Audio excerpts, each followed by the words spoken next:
Hi, Angela here from Tucson Doulas, and today I wanted to share with you a couple of resources when you're thinking about what to pack for when you have the baby. Maybe you're delivering at the hospital or our local birth center, but one of the most frequent questions that we tend to get from clients is, what should I pack for that experience?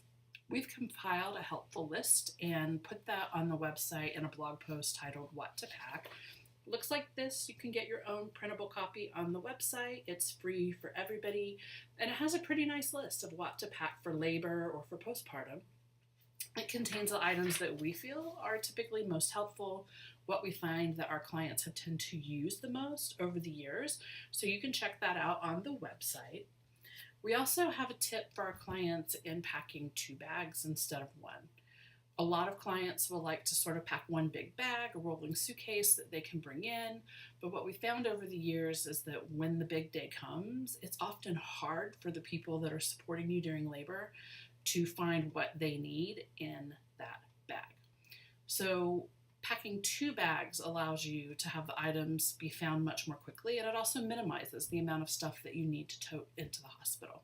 We suggest packing a bag for labor and then a bag for after baby. Your labor bag can contain those items that you plan to use most during labor, personal care items such as toothbrushes, toothpaste, lip gloss. A lot of clients like to pack their own pads so that when the waters break or if there's any sort of discharge during labor, that can be caught by those pads and you know what's most comfortable for you. And then we have the postpartum or the after baby bag where you can keep all of those after baby items that you might need. Maybe diapers for the baby that you prefer, the first outfit for baby that they might go home in, and also all of those kind of after baby items that you might want, like nipple cream if you're nursing. Some people throw in a breastfeeding pillow, nursing bras, nursing gowns. Those can be packed in that postpartum bag. One of our other life hacks comes from Mona, who is one of our awesome labor doulas. She recommends that clients actually have their partner pack the hospital bag. So I'm a control freak. I like to know that everything that I need is where I need it. So for me, I have my husband pack our hospital bag, but I supervise.